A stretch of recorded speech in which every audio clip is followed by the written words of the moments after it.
Hello, everyone. Welcome to The Progressive Vibe. I am your host, Dodrick King. Today's date is October 3rd, 2021. This is Season 5, Episode 6. And the title of this episode, The Cause and Effects Dynamic Politicians Have on Their Constituents. So in today's show, guys, we will be discussing the cause and effect dynamic politicians have on their constituents and how that role impacts society. We will get into an article by The Hill that reads, Manchin throws down gauntlet with progressives. So the reason I wanted to bring you guys this article and match it with the title of this episode is so significant. This is the Progressive Vibe, and this is a progressive-minded show that we do here. So I felt it is necessary to share this article with you, the TP Vibe listeners, since it does discuss members of the Progressive Caucus in this article. But before we get into that, guys, we will do the routine listeners check-in. So first things first, to the listeners of the podcast, I want to say thank you for liking, sharing, and donating to the show. However you show love to the show, it is greatly appreciated. As you know, sharing the Progressive Vibe on social media is the most effective way to get our message out, and it is all totally free of charge. The Progressive Vibe is on all platforms you can listen and get your podcast. The Progressive Vibe is now on Podchaser. Podchaser is a platform that empowers podcast discovery for listeners, podcasters, and everyone else. If you want to learn more about Podchaser, go to podchaser.com. That's podchaser.com. The Progressive Vibe is also now on Podbean. Podbean is a platform for podcast hosting and monetization. If you are a podcast listener, you can also find your podcast here. And if you are a podcaster, this would be a great way to promote your show. To learn more about Podbean, go to podbean.com. That's podbean.com. Now a quick show plug for our listeners before we get into today's main show. As we did last week, guys, we did a TP Vibe listener question and answer type of ordeal where listeners of the show sent me emails and posed questions for the show, and I did my best to answer those questions and spread insight to those questions. It was really, really fun, and it was something new, and we're definitely going to do it again. But back to the show plug. If you have something you want me to discuss on the podcast, you can follow me on Twitter. That's usually where I'm at, mostly on social media. My Twitter handle is DODI_VIBE. That's Dottie_Vibe on Twitter. You can use the hashtag TPVibe. That's TPVIBE on Twitter. Or you can send me a message from the contact form on the show's website. I will give you guys the website here momentarily. Also, if you want to stay in touch with the show, you can enter your email address in the Stay in Touch box to get every new episode delivered to your inbox. You can do all of this on the show's website. The show's website is theprogressivevibe1849703666.wordpress.com. And also, if you want to help us make the show and sustain future episodes in the future, become a monthly supporter on the show's website.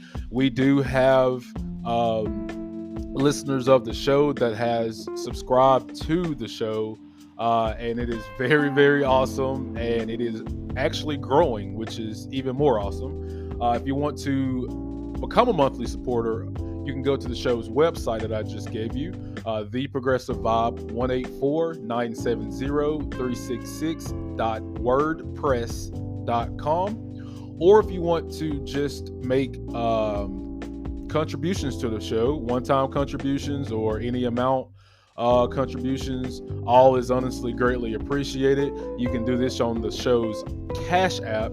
The show's Cash App tag is Dottie D92. That's DAHDEE92. And you can do either of those, guys, or as I said previously, you can continue listening to the show and sharing it on social media, because that is the most effective way to get our message out.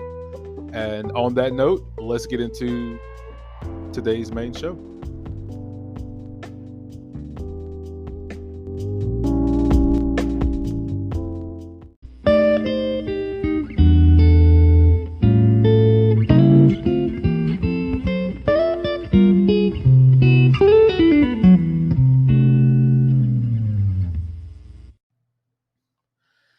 Hey guys, welcome to the main show. So let's jump right into this. Before I share this article with you all, I kind of wanted to give you guys a little background on what's transpiring here with this article and with the title of this episode, because honestly, I think they go hand in hand. There's a cause and effect with everything. It could be a good thing, it could be a bad thing. For example, your kid has a ball game, and due to the weather, the ball game got canceled. Well, that happens, and maybe the kid didn't want to play anyway, so he was glad the ball game got canceled. Or maybe he's super competitive and really wanted to play that game, but unfortunately, because of the weather, it got canceled. Or um, you working a job, and a result of you working late, uh, the effect is it makes you very tired. Just simple small things like that, just to give you an example. But with this episode, again, the cause and effect dynamic the politicians have on their constituents, it plays a bigger role fundamentally, because politicians have the power in our society to make life a lot more um, better. That could be quality. That can be, I'm just going to say quality, because quality can be a whole host of things. Or they can make life potentially worse. And, you know, that's definitely a cause and effect that our government has. And this article from The Hill that reads Manchin throws down gauntlet with I would say Republicans with progressives. It really shows the type of cause and effect that it's having here, because it seems like Biden's agenda is being um, hijacked by the moderate Democrats within the caucus.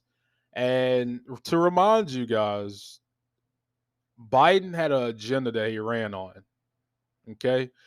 And the agenda that it's being called is the Build Back Better agenda.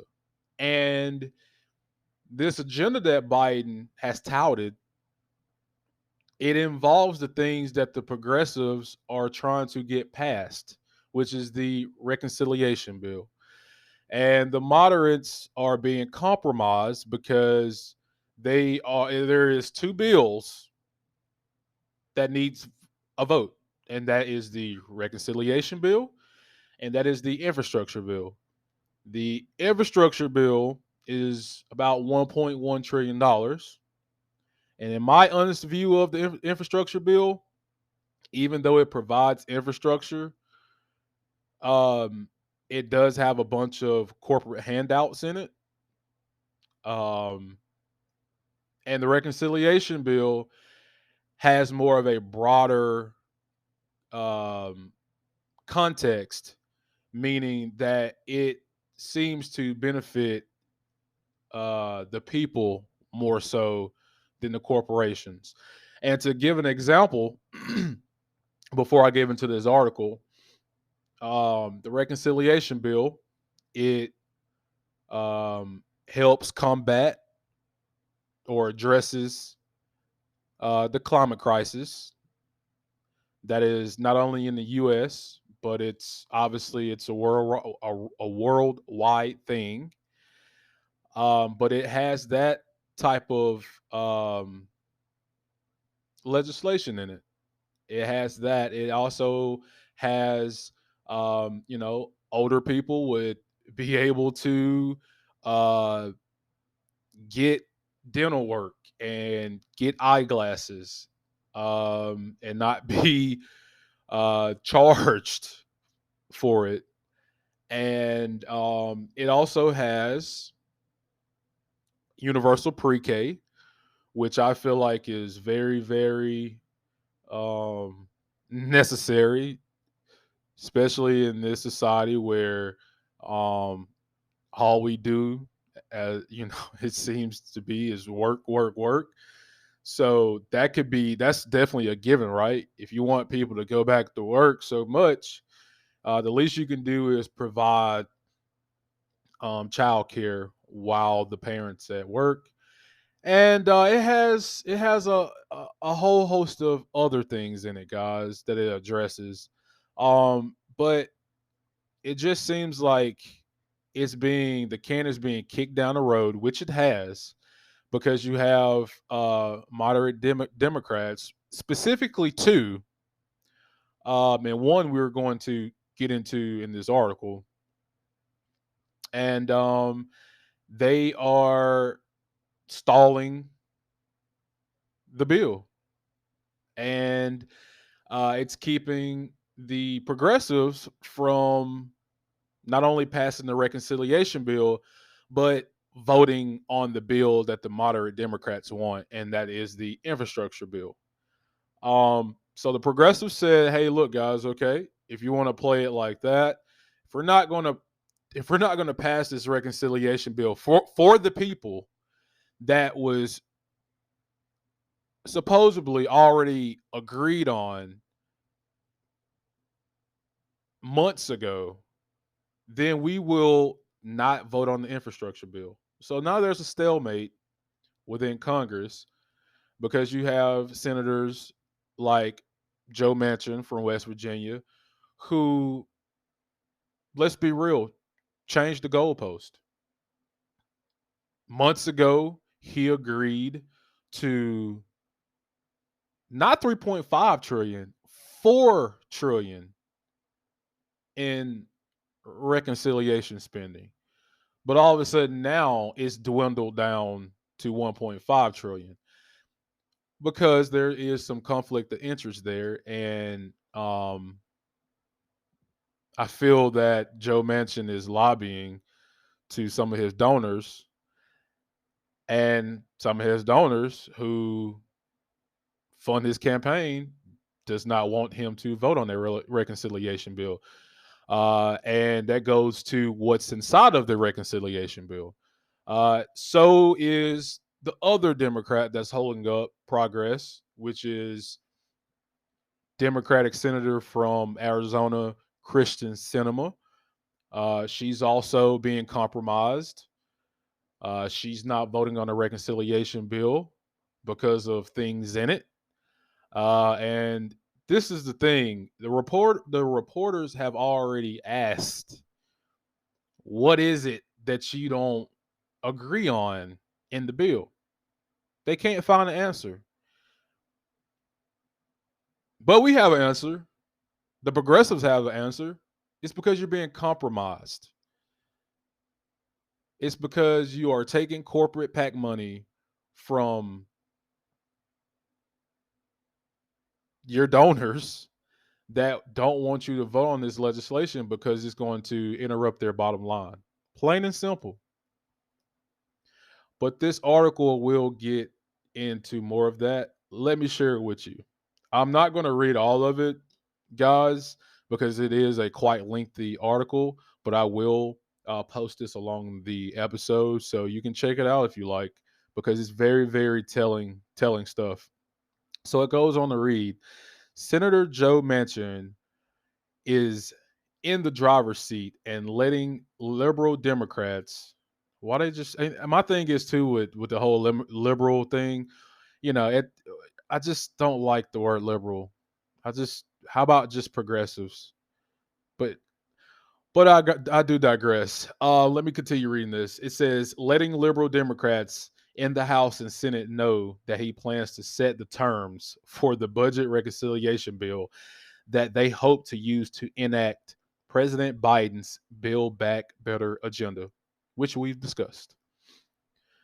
It goes on to say Manchin's announcement Thursday that he won't support any reconciliation bill costing more than $1 trillion served as a rude awakening to democratic,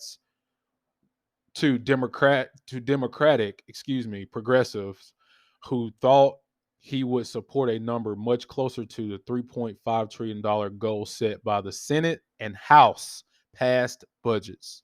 Again, this was already set by the Senate and the House. It goes on to say the timing of his announcement was especially enraging to progressives as it came hours before the House was set to vote on a bipartisan infrastructure bill, which was supposed to be passed in tandem with the reconciliation package as part of Senate Majority Leader Charles Schumer's Democrat out of New York two-track strategy. By declaring that his top line limit would be 1.5 trillion, a full $2 trillion less than number less than the number, excuse me, guys, less than the number he voted for in the Senate budget resolution last month. Manchin made it clear that the reconciliation bill isn't passing anytime soon.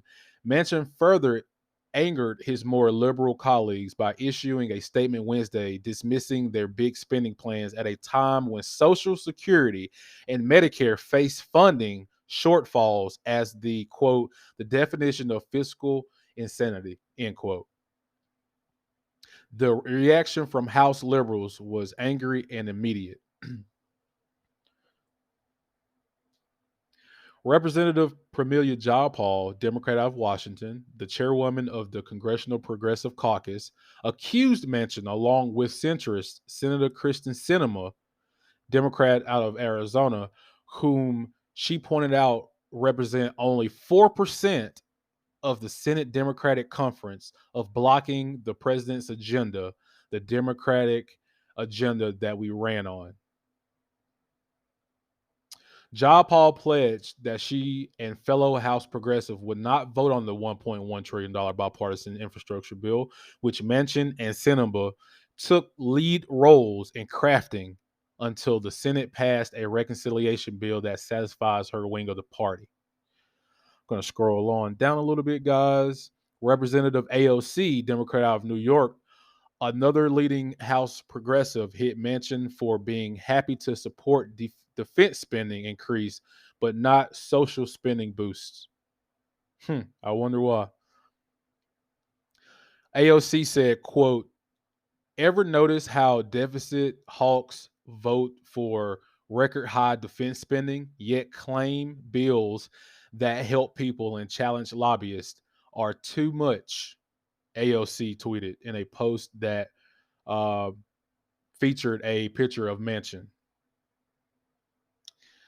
She pointed out that the 2022 defense bill cost $768 billion, while Biden's agenda would cost $350 billion a year.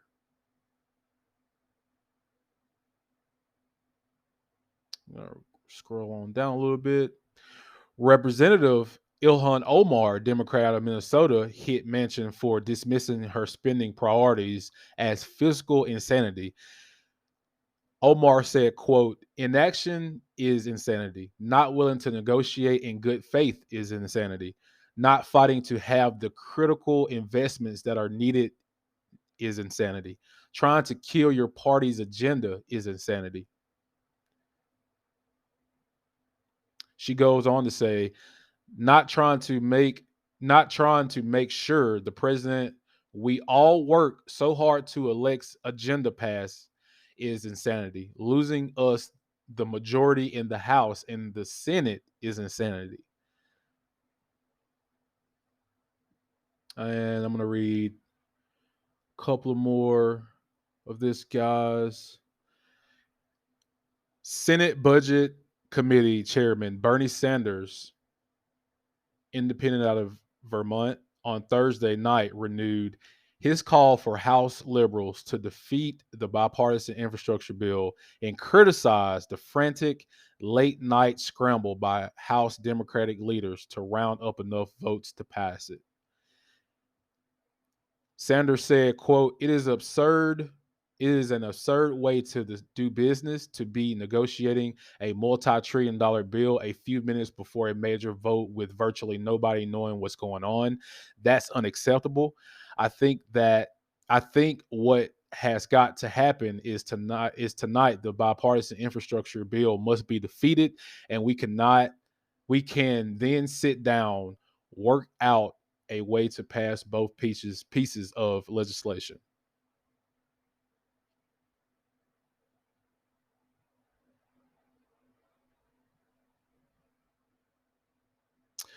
And it's the last little bit of this, guys. It says Senate Democrats were generally much more restrained than their House liberal counterparts in responding to Manchin's red line, acknowledging they need his vote and he can always walk away. So I skipped through a lot of that, guys. As you can tell by the read, it's kind of lengthy.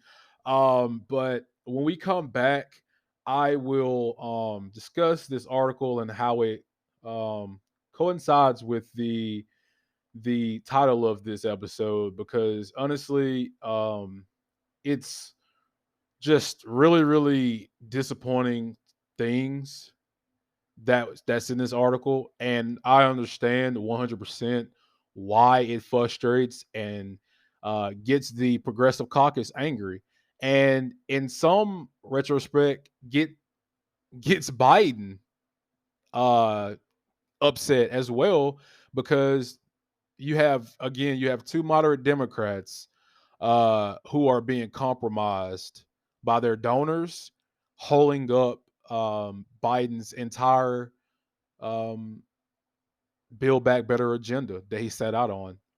So, yeah, well, guys, when we come back, we will continue to discuss this matter. Stay tuned, and we will be right back after these messages.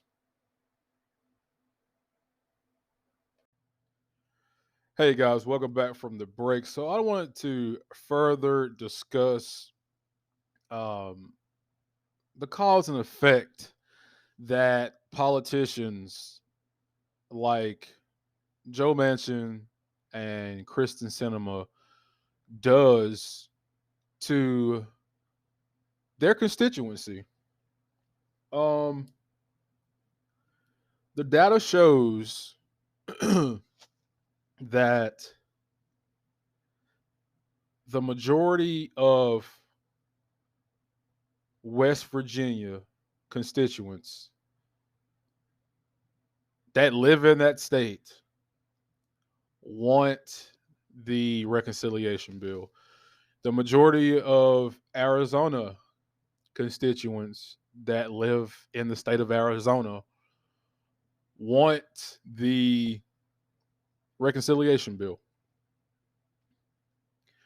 And what's causing these politicians not to support the $3.5 trillion was supposed to be agreed upon, by the way, already. But the $3.5 trillion reconciliation package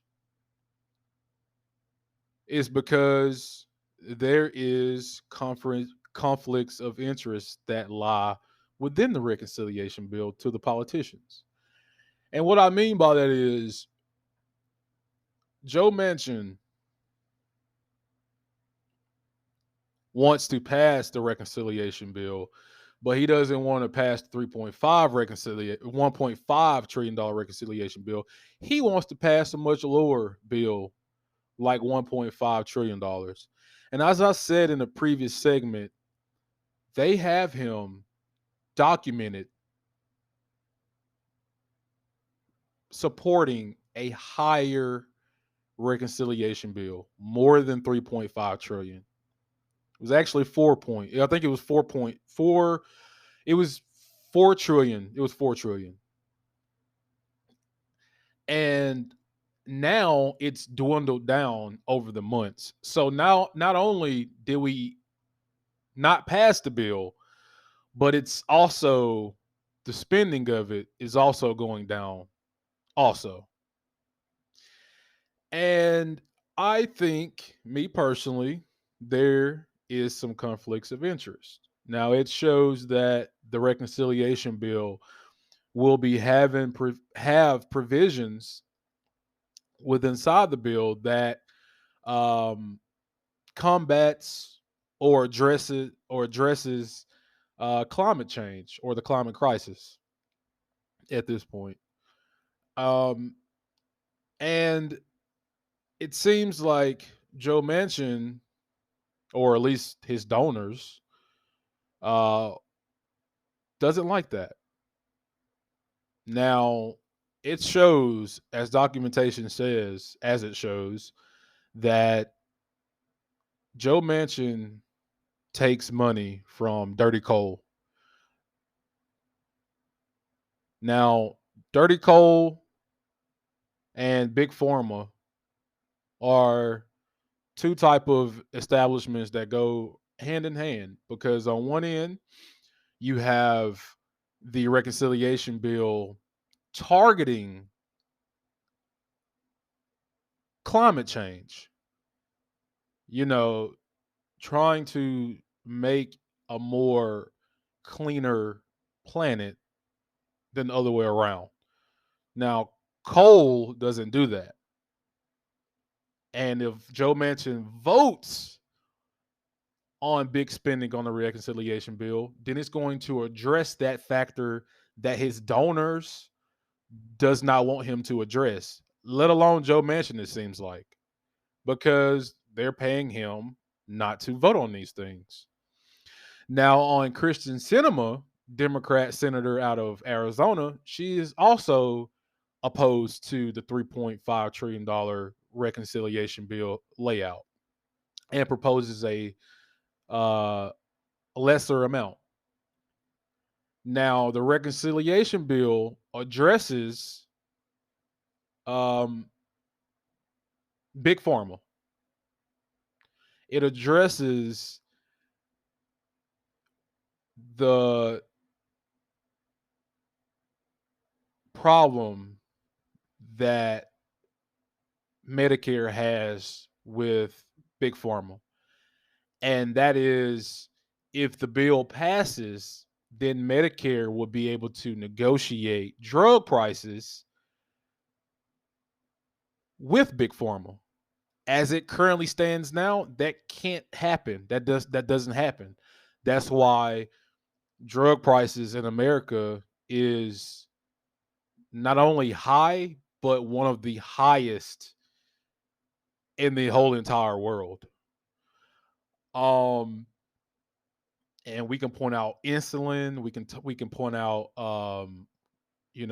we can point out cancer treatment, and the list goes on. But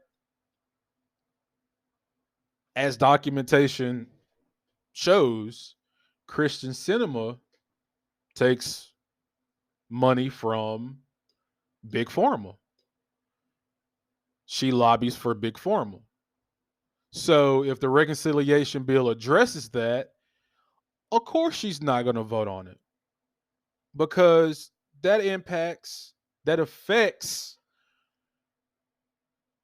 her donor's bottom line, and that affects the money she makes from her donors, who fund her campaign. And the cause and effect that it has with the constituents of this country, guys, I'm going to break this down real simple. We all are human beings. We all have a life. We all want a better quality of life, not only for us, but for our families, for our loved ones, for people, our friends, people who we know, who we don't know. If you're a person who has empathy towards other people that you don't know, in this case, I do. I know my listeners of this show does, but it's a shame when we elect politicians to do this agenda for us, and when they get into those positions they become corrupt.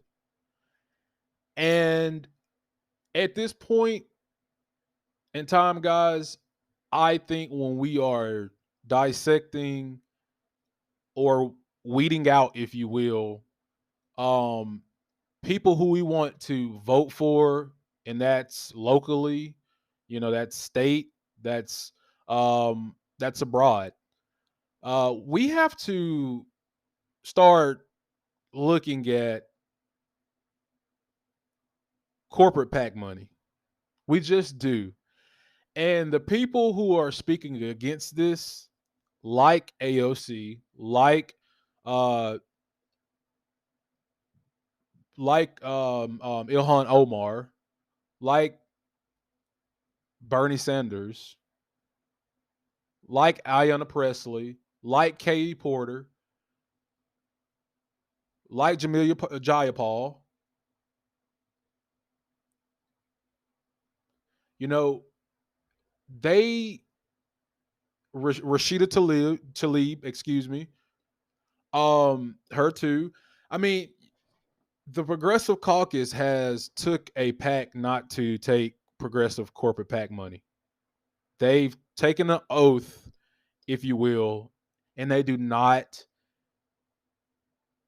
take corporate PAC money. They're not bought off politicians. So it's easier for them to say the things that we agree upon, the thing that the everyday average American person agree upon, the things that, whether you're a Republican or Democrat, says that, hey, you know what, it should be an increase in the federal minimum wage. Hey, you know what, there should be student loan cancellation. Hey, you know what, there should be universal health care. Hey, you know what, we should address climate change. Hey, you know what, we should have universal pre-K to help families. These things that people overwhelmingly agree on, these are things that the Progressive Caucus is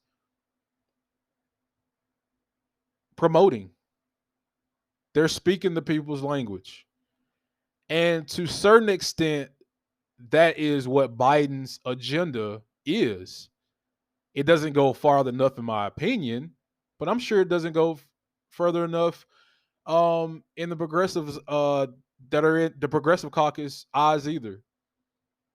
But it's a start, and it's going in the right direction. And we have, I hate to say it, but corrupt politicians who are not worried about materially changing for the better their constituents of their state lives. They're worried about their bottom line getting interfered with. And their bottom line is, I don't want to make my corporate donors unhappy by voting on legislation that's not going to make them more money, thus make me more money. Well, you're in the wrong profession. You're in the wrong profession. You are a public servant, and you go by what the people voted you to go by. And when you breach that trust, it's hard to take your word for anything. And that's why I get so annoyed with corrupt politicians, because they make life harder on everyone. Because what if people want to get involved more so in the voting process and get involved more in our democracy? Because more people within our country that votes, the better. That's what you call true democracy. And things like this derails that, because it puts that it puts that idea in your head to like say, well, this is why I don't vote.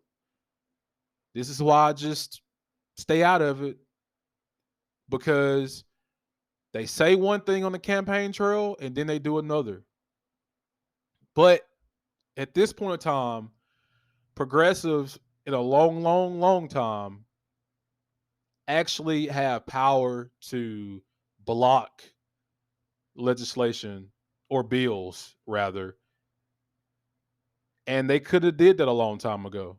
But we elected more progressives in government, and they're speaking to the people's needs. And we need to build on that. We obviously need to organize. That's the number one thing. But we need to unionize too. We need to unionize labor forces. We need to unionize labor in this country. Organize, unionize. And the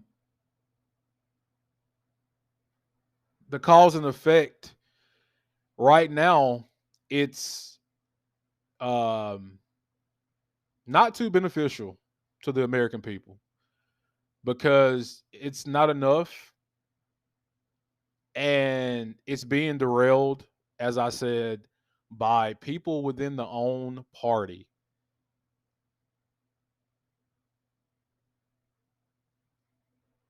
And it's not even the majority.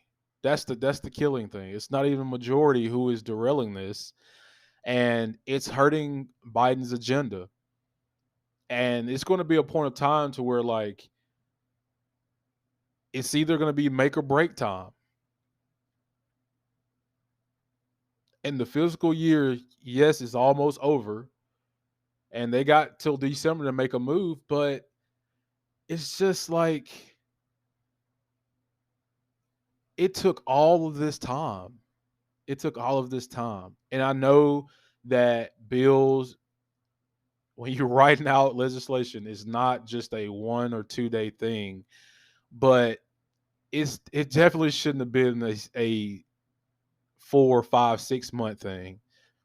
I mean, we have bills that increases military spending, defense spending, and we're able to, as a government, craft legislation up and vote on it within a matter of days. And nobody says a thing. But when it comes to implementing more social conscious um, bills, bringing more of those type of bills to the floor, it's always like this roadblock. And we need to start calling the roadblock what it is: corruption. And I'm going to read this from I'm going to read this from Jack Turman the third on Twitter to end the segment. He says on Face the Nation, AOC said, quote, Biden has been a good faith partner to the entire Democratic Party. He is, in fact, a moderate. He reaches out. He tries to understand our perspective. That's why I'm fighting for his agenda. And that's what the progressives are doing. They're fighting for his agenda. This is his agenda. And you have people that are moderate Democrats like Joe Biden that is in Joe Biden's way of enacting his agenda. So you have people within his own wing of the party, if you will, in his own way.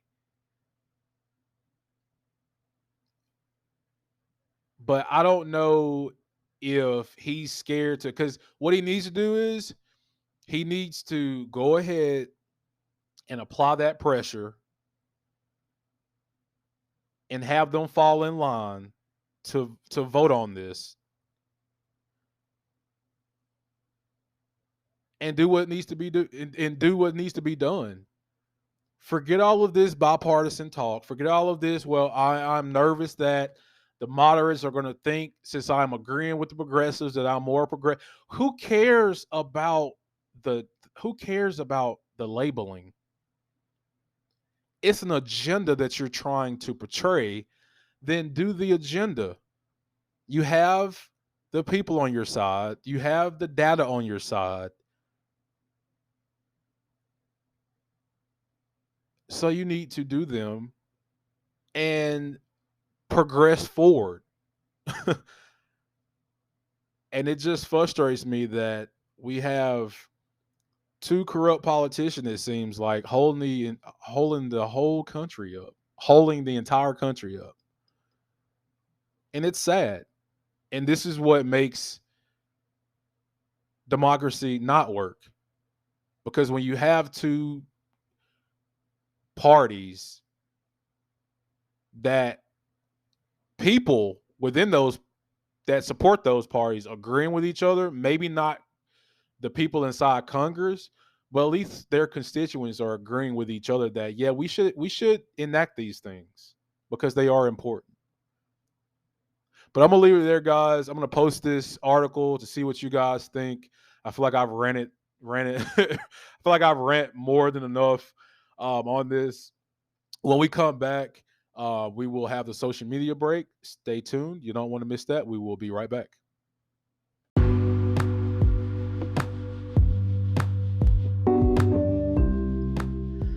Hey guys, welcome back from the break. Welcome to the social media break of the show. I hope you do enjoy. Joe Sandberg says on Twitter, a long time ago in a land far away, we were promised by politicians a $15 federal minimum wage. Oh wait, that was just in 2020 in the United States. Meanwhile, if the minimum wage had increased at the rate of productivity since 1960, it would be $24 right now. Ain't that something? Let's see. Next one. Dr. Rashad Ritchie on Twitter says, okay, Fox News done lost their damn minds. Now they are against free lunches for kids in public schools. Fox anchor Martha McCallum, a millionaire, says kids will think that all lunches are free forever and it makes them feel, quote, entitled. WTF. What the, you know what? I mean, literally, just WTF. I don't even. Kids are there to achieve the goal of learning and graduating and things like that. So the lunches that are required, since they're going to be there for hours and hours at a hand, I just don't see how that coincides with being having an entitled mentality. Like they're kids getting a school lunch, but because it's free, they're going to end up growing up feeling entitled. That just doesn't make any sense. Asen says on Twitter, he has a video of what was this? I don't know when this was. I don't know when the video was, but it's Biden on the president lawn. Biden takes dig at dim holdout Manchin and Cinema. Biden, he responded, Biden would bring the moderates and progressives together very easily if we had 2 more votes. Two people. Oh, that's what the video. I'm gonna play it for you guys.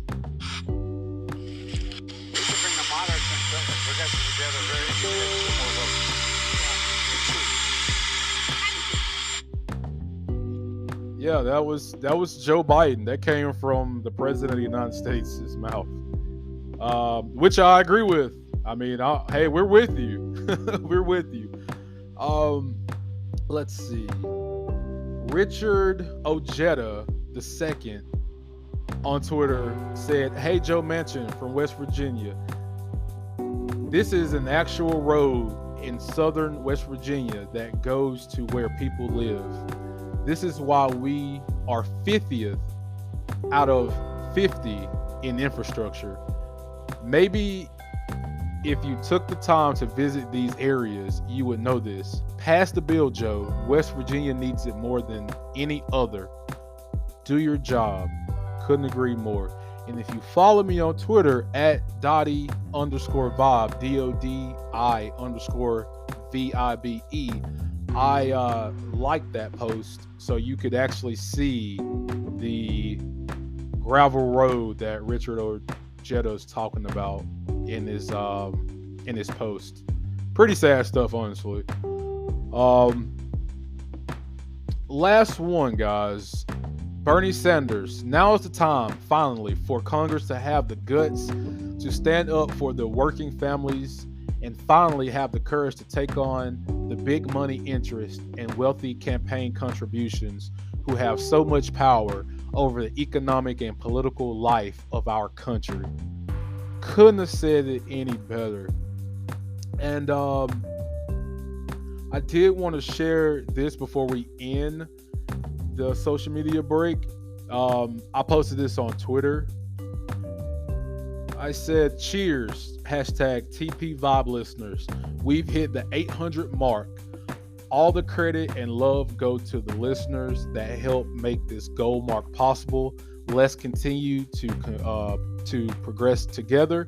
#TP Vibe, #podcast.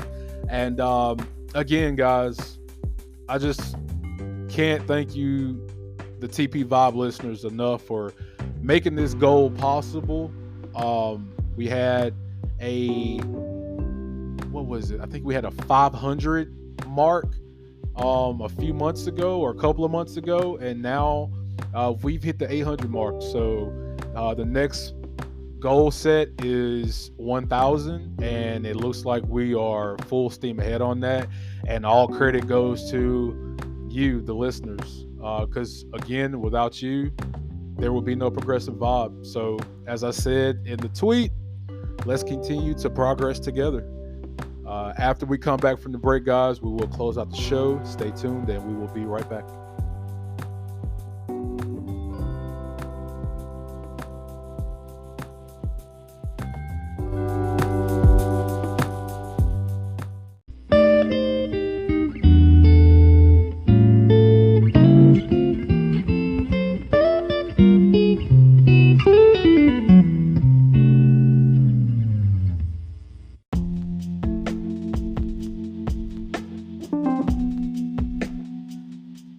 Hey guys, that's going to wrap up today's show. I hope everybody enjoyed the listen today. I had a blast as usual.